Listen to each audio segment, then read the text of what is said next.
Si on se place du point de vue de l'entreprise, les changements en matière d'apprentissage vous donnent finalement quatre opportunités, et encore une fois, vous êtes obligé à rien. La première, pour ceux qui embauchent actuellement en alternance, il y a une question qui va se poser, qui se posait déjà dès la rentrée là, c'est est-ce que si j'ai des contrats pro, je continue à faire des contrats pro ou est-ce que je bascule sur un contrat d'apprentissage? La question ne se pose pas si le contrat pro c'est un CQP ou c'est une qualif convention collective, je ne peux pas faire de contrat d'apprentissage là-dessus. Si c'est du diplômant, le contrat pro, la question peut se poser. Tous les organismes qui font de l'alternance peuvent devenir CFA. Donc celui qui vous dit « mais c'est pas possible, moi je ne suis pas CFA », ça veut dire que soit il n'a pas voulu le devenir, s'il fait des contrats pro c'est quand même dommage, il a plutôt intérêt à le faire, parce que financièrement, quand on regarde, les taux de financement de l'apprentissage sont meilleurs. C'est pas par hasard, hein, si on a 500 CFA qui se sont créés. Et en premier, c'est tous les gens qui font de l'alternance. Il y aurait 70 entreprises quand même, sur les 500, qui ont créé leur propre CFA. Je vais venir après si ça vaut le coup de faire ça. Et donc, a priori, ils auraient basculé. Donc vous pouvez basculer aussi. Et donc la question se pose parce que le comparatif terme à terme est quand même plutôt favorable pour vous et pour les jeunes, et plutôt favorable au contrat d'apprentissage. Donc ça, c'est la première question. La deuxième, c'est on avait l'habitude de raisonner sur l'apprentissage à partir de l'offre, c'est-à-dire une offre préconstituée. Il y a des places d'apprentissage ouvertes dans tel et tel CFA. Est-ce que ça m'intéresse ou pas? Bon, là, on peut partir de la demande. C'est-à-dire, moi, je recrute ou j'ai des besoins sur tel ou tel métier. Est-ce que c'est pertinent de recruter un apprentissage sur ces métiers-là? Il va y avoir des gens qui vont apprendre le métier en même temps qu'ils le font. Bon, en même temps, il y a plusieurs paramètres. Hein. Ils apprennent le métier en même temps qu'ils le font, mais en même temps, masse salariale, il me coûte moins cher qu'un salarié ordinaire et la formation, elle est gratuite. Donc, même que je regarde le tout. Et si j'ai des besoins qui peuvent être pourvus par ce moyen-là, je peux à ce moment-là me mettre en quête d'un partenaire pour voir si je ne peux pas trouver quelqu'un qui prépare ça par la voie de l'apprentissage. Avant, c'était fermé, aujourd'hui, c'est ouvert. Donc, j'ai quand même plus de possibilités de recruter et de former dans ce cadre-là. Troisième niveau. Alors, c'est là que, comment dire, ça devient plus délicat. Sur le principe, c'est simple. Un CFA peut confier à une entreprise tout ou partie de la formation. Dans l'apprentissage, il y a de toute façon une formation pratique qui doit être assurée par l'entreprise. C'est-à-dire que je suis obligé de confier des situations de travail qui correspondent aux objectifs de compétence. Mais on peut aller au-delà et dire certaines parties de formation qui auraient dû se faire dans les CFA peuvent se faire en entreprise, notamment parce que justement le contexte de l'entreprise est mieux adapté. Parce que par exemple, on va trouver dans l'entreprise des matériels, des outils, des machines qu'on n'a pas sur nos plateaux techniques ou qui sont plus tout à fait à jour, etc. Donc c'est mieux de le faire dans l'entreprise. C'est une formation. Dans le format, ça pourrait ressembler à une formation en situation de travail. Donc ce n'est pas simplement une mise en situation comme la formation pratique. C'est, je vais former les gens véritablement avec des objectifs, avec un suivi, etc. Et donc, ça peut être confié à l'entreprise. Mais si je vous le confie, je vous ristourne, ça va de soi, une partie du financement du co-contrat que je reçois. Allons plus loin. Quand un CFA reçoit un financement, mettons, de 8 000 € pour une formation, avec ses coûts, il est censé couvrir le recrutement des apprentis, la promotion du dispositif, la formation qui va se dérouler en CFA, le suivi, la relation avec l'entreprise, l'évaluation, l'accompagnement social du jeune, et puis etc. Enfin, bref, il y a 14 missions de CFA qu'il est censé accomplir.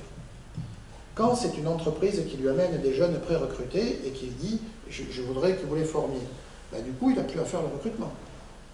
Ça pourrait justifier qu'une partie du co-contrat revienne vers l'entreprise, puisque j'assume une partie des actions qui sont censément financées par ça.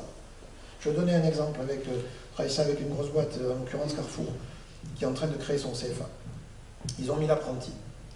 C'est intégralement Carrefour qui recrute les apprentis. Le CFA n'intervient pas. Donc il ne fait pas des salons, il ne va pas faire la promo, etc. On amène les gens clés en main dans les CFA. Ça pourrait justifier de dire, bon là ils vont créer leur CFA, donc la question sera réglée, mais ça pourrait justifier de dire, quand je le confie à quelqu'un, s'il y a une activité que vous ne faites pas, on partage le prix. puisque moi je prends une part de ce que vous devriez faire. Donc il y a un champ, alors ça dépend de ce que vous êtes en capacité de faire, ça dépend si vous avez des ressources pour former ou pas, mais les gens qui ont des ressources et des capacités de former, ça vaut le coup de regarder comment on organise les cursus et quelle est la part d'intervention de l'entreprise. Si vous dites au CFA, j'ai besoin de recruter des apprentis dans tel domaine, envoyez-moi des candidats et je les recruterai, je m'occupe de rien, c'est vous qui les formez et tout, qu'ils aient la totalité du contrat est normal, ils font tout. Mais si vous faites plus que ça, si vous intervenez différemment, ben c'est aujourd'hui ouvert à la négociation. Donc il faut voir quel niveau d'engagement ou d'investissement vous souhaitez avoir là-dedans. Et ça va même au-delà, et vous avez déjà des gens qui proposent ce service-là. Si vous aviez la capacité, ou pour ceux qui l'ont, à gérer une très grande partie du cursus, voire que vous disiez ah, peut-être que je pourrais même devenir CFA, pourquoi pas. Alors, vous avez quand même un gap là, il faut faire attention à une chose. Là-dessus, voilà. Être CFA, il y a des conditions juridiques, c'est pas très compliqué. Être déclaré, il faut quand même le référencement qualité, il faut passer un audit de certification sur l'activité de formation, etc. C'est pas rien quand même, hein. Il y a du coût, surtout du temps. Hein. Outre le coût, il faut trouver un certificateur qui m'autorise à préparer son diplôme. Et après, il y a 14 missions de CFA. Il faut que je m'occupe d'accompagner socialement l'apprenti, que je gère la mobilité, etc. Bon. Donc, il y a des endroits où j'aurai les capacités techniques de former, mais je n'ai pas les capacités en ressources de remplir toutes ces missions-là. Et donc, vous avez des CFA qui vous proposent de vous héberger en disant, ne vous compliquez pas la vie, ne devenez pas CFA, c'est trop loin de votre métier, c'est pas votre truc, vous n'avez pas les flux suffisants, peu importe, vous venez chez nous, vous faites votre cursus, on vous le sous-traite, c'est nous le CFA, ça passe par nous, puis on se met d'accord sur économiquement comment on partage le prix du service qu'on vous rend et le coût de la formation que vous assurez.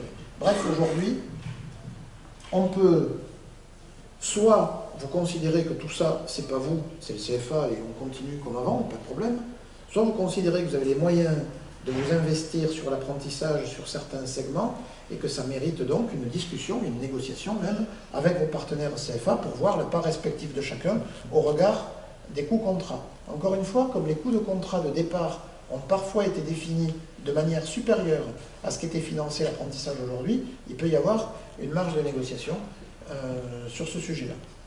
Et la dernière étape, c'est pour les entreprises qui auraient des projets de devenir CFA, donc on en voit un certain nombre hein, aujourd'hui, et tiens d'ailleurs, pas forcément sur des gros... vous voyez, le groupe Nicolin, par exemple, ils ont ouvert 2 cursus, 2 x 15, ils sont devenus CFA pour 2 x 15 apprentis. Mais c'est pas un gros flux, ça fait 30. Un sur les métiers de la propreté, l'autre sur les métiers du sport, puisque c'est les activités de leur groupe, c'est à Montpellier. Et voilà, pas pour plus. Ils arrivent à rentrer dans les obligations, donc c'est pas forcément un truc infaisable. Moi je pense qu'avec ce volume-là, c'est plus simple d'avoir un accord avec un CFA que de devenir CFA soi-même. Quand même des économies d'échelle qui me paraissent plus simples. Mais enfin bon, il y avait un petit peu l'effet d'annonce aussi. Donc, ça veut dire que vous, si je le reprends, hop, ici, les phases 3 et 4, c'est en fait, est-ce que vous trouvez un intérêt à assumer un peu plus que l'accueil de l'apprenti chez vous et à contribuer à sa formation davantage. On peut ici construire des équilibres un petit peu différents. Sur ce sujet, on a, alors peut-être qu'il faut d'ailleurs le regarder, je ne sais pas si je vous l'ai mis à peu près. Non, je vais sauter une diapo, enfin je vais le prendre là. On a quelques nouveautés sur le contrat, et là aussi, certaines pourraient amener à se poser des questions qu'on ne se posait pas jusque-là. La première question, c'est est-ce que vous avez chez vous des gens qui sont déjà là, pas que vous voulez recruter, qui sont déjà là et qui ont moins de 30 ans, et qui seraient tentés par un cursus diplômant? Bon, si c'est le cas, ça fait déjà 2 conditions, hein. Ils ont moins de 30 ans, ils sont chez nous, et ils peuvent être tentés par un cursus diplômant. Qu'est-ce que vous avez à votre disposition pour leur financer le cursus? Avant, on pouvait avoir un congé individuel. Aujourd'hui, avec le CPF de transition, ça devient largement plus aléatoire. on avait les périodes de professionnalisation qui étaient taillées pile poil pour ça. On aura la promotion-reconversion dans la limite de l'accord étendu de ce qu'il est possible de faire. Donc déjà, ça c'est aussi refermé. Vous pouvez certes le financer avec vos propres ressources, toujours, hein, bon, mais ça risque d'être un peu onéreux. Et puis vous aurez la solution de dire, on peut basculer le temps de la formation sur un contrat d'apprentissage parce qu'il a moins de 30 ans, et ensuite on reprend le CDI quand la formation est terminée. Petit avantage, on admet dorénavant dans l'apprentissage, il y a un changement là dans l'ordonnance d'ailleurs à ce sujet, on vous permet de moduler la durée de l'apprentissage en fonction du niveau de compétence du jeune. Et cette modulation peut se faire soit à la hausse, soit à la baisse. Alors à la baisse, c'était déjà prévu. À la hausse, c'est nouveau, c'est dans l'ordonnance du 21 août. À la hausse, ça veut dire que si vous recrutez un jeune, par exemple, pour préparer un bac pro, mais que son niveau est un peu juste dans certains domaines, sur certaines compétences ou sur certains prérequis. Le bac pro, vous allez le préparer en 1 année ou 2 années, le cas échéant. Eh bien, vous avez la possibilité de rajouter, alors ce qu'il faut, 3 mois, 6 mois d'apprentissage pour permettre d'acquérir d'abord les prérequis et après rentrer dans le cadre de la formation. Pareil pour tous les niveaux. Et si c'est l'inverse, si vous avez un jeune qui a déjà des compétences et que ce n'est pas la peine de lui faire suivre tout le parcours, vous pouvez réduire la durée. On ne peut pas descendre en dessous de 6 mois. Mais on peut réduire la durée. Donc si je reprends mon jeune qui a moins de 30 ans, qui est chez vous depuis 5 ou 6 ans, qui s'est dit que bon, il était sorti des études, maintenant il est bien au travail, mais en fait, s'il avait continué, ça n'aurait pas été mal non plus, puis vous avez un peu de perspective pour lui. Si vous voulez reprendre un cursus diplômant, si vous le faites dans le cadre de l'apprentissage, 6, 7, 8, 9 mois, la formation, non, éventuellement, hein, ou 2, comme vous voulez, là, ce qu'il faut, la formation est payée par le co-contrat, donc du coup, potentiellement elle est gratuite. Vous perdez le temps qui va passer en formation, mais en même temps, vous avez l'abattement de salaire, puisqu'il bascule sur le coût. Alors, est-ce que je peux réduire le salaire de quelqu'un qui est chez moi, etc., s'il bascule sur le coût d'apprentissage? Théoriquement, oui. En pratique, c'est un peu compliqué. Quelqu'un qui a un niveau de revenu, c'est difficile de trucs. Mais ça, c'est un deal. Il faut regarder quand même comment on fait l'équilibre. Sachant que même si vous donnez un complément au barème, même si vous donnez un complément au barème, vous bénéficierez de toute façon de l'allègement de charges salariales dont bénéficie l'apprenti, le fait qu'il ne paie pas de cotisation salariale.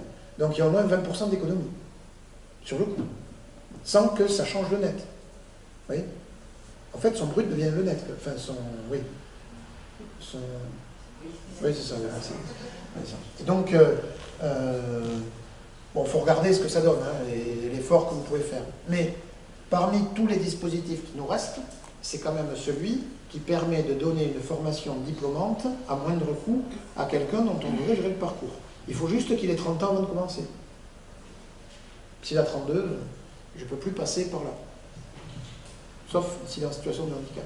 Si là, je n'ai pas de limite d'âge. S'il est en CDI, tu transformes comment? Oui, on fait une suspension et on fait un avenant pour dire que pendant le temps de la formation, il sera en contrat d'apprentissage, après le CDI reprend.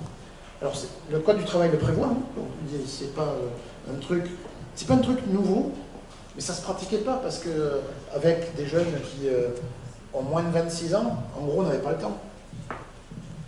Enfin, on n'avait pas le temps d'arriver au degré de recul, de maturité, etc. Là, à 27-28 ans, on pourrait avoir des gens qui sont depuis 10 ans chez nous. Et qui peuvent avoir un recul ou un calcul par rapport à la reprise d'études qui n'est pas la même que 3 ans après être sorti.